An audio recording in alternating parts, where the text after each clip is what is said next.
Bueno, buenas noches, gracias a todos, gracias por estar.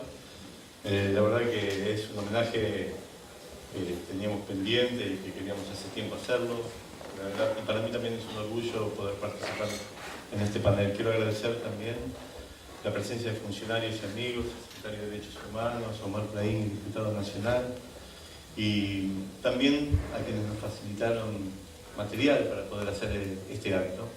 Violeta Rosenberg, responsable de contenidos del canal de Encuentro, Víctor Basuk, quien es amigo, fue amigo y colaborador de Leonardo Fabio, y a todo el equipo.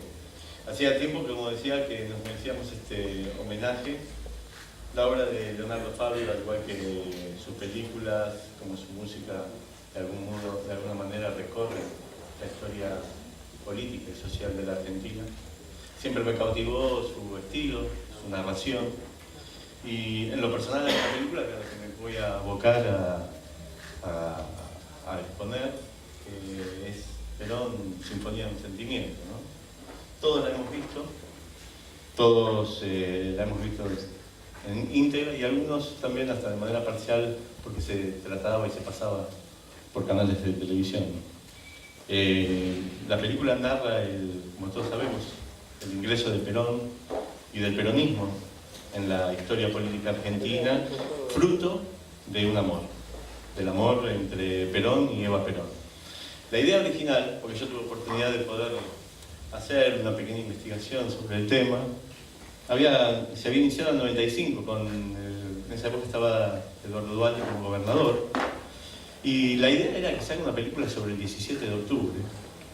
Fabio llegó a imaginar la posibilidad, en su locura, de poder proyectar, digamos, la imagen de Perón sobre la Casa de Gobierno y desde el balcón, un virtual Perón, saludar desde el celuloide a toda la Plaza de Mayo. Por supuesto que esta idea no prosperó de Fabio.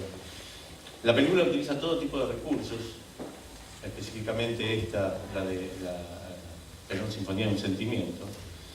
Utiliza todo tipo de recursos, y el 17 de octubre de lo único que había eran fotos y era audio del discurso, no había mucho más que eso. Fabio utilizó todo para armar esa escena simulada, para completar la memoria, la significación de ese día mítico, mezclando imágenes fragmentadas que obedecían, si se quiere, a otros escenarios histórico-políticos.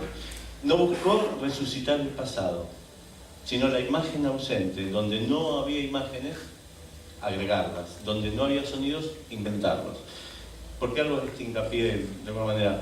La película, por ejemplo, en el 95, un 26 de marzo del 95, el diario Página 12 publica un aviso donde aparecen 5 rostros que uno los veía, digamos, con desconocimiento, y decía: si usted se parece a alguna de estos personajes y quiere participar de una filmación, preséntense en Boedo 1640. Era una convocatoria a los dobles, ¿no? La película tiene dobles personajes. Ahí en esas fotografías estaban reflejados Borlenghi, estaba Espejo, estaba Cámpora, estaba Pistalini. Y por el otro lado, digamos, también se valió de toda esa tecnología a la mano para poder ir componiendo esa sinfonía. Su compromiso, por ejemplo, sí, había escenas donde veía que había el compromiso de sincronismo labial. Él, por ejemplo, agarraba y tomaba una imagen de alguien que tuviese los labios parecidos a Fabio y las pegaba digitalmente. O, por ejemplo, hubieron casos en que los noticieros aparecía una Eva exultante hablando en el noticiero mientras la voz del conductor del noticiero estaba sobre encima. Entonces, ¿qué hizo Fabio?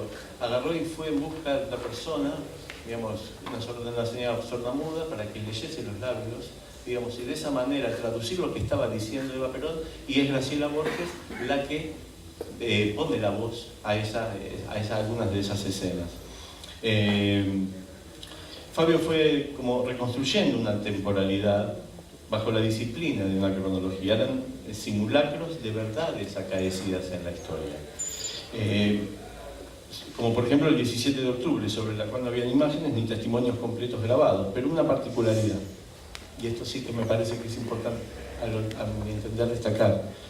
Digamos, Fabio reconstruye como si alguien hubiese registrado lo filmado, apelando a un procedimiento mítico, poético, tecnológico. Quiero decir, lo que me interesa destacar es que en la sinfonía de Fabio no se trata de complementar el mito del peronismo, no se trata de aportar cuadros, imágenes para crear la ilusión a través de escenas reconstructivas, sino que bajo la forma del mito es el modo en que la filmación se está narrando.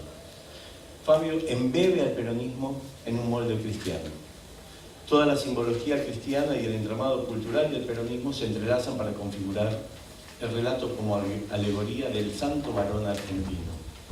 Una bruma roja inicia la narración, desplazándose por la pantalla para dibujar el rostro de un Cristo horrorizado, estremecido por las muertes de la Primera Guerra Mundial. Los alambres de púa que delimitan las fronteras entre las naciones configuran su corona de espinas, mientras la voz suplicante de un coro reza en su canto: Señor, ten piedad de nosotros, Cristo, ten piedad de nosotros. Estamos en presencia de la sinfonía que asume el carácter de la dramaturgia sacramental, a la manera en que hace su habitualmente la lectura, el peronismo, es decir, sin perder de vista el contexto político internacional y el entramado en la relación con la historia argentina. Fabio se desplaza haciendo converger el tiempo histórico con el tiempo cinematográfico y va adentrándose en la historia.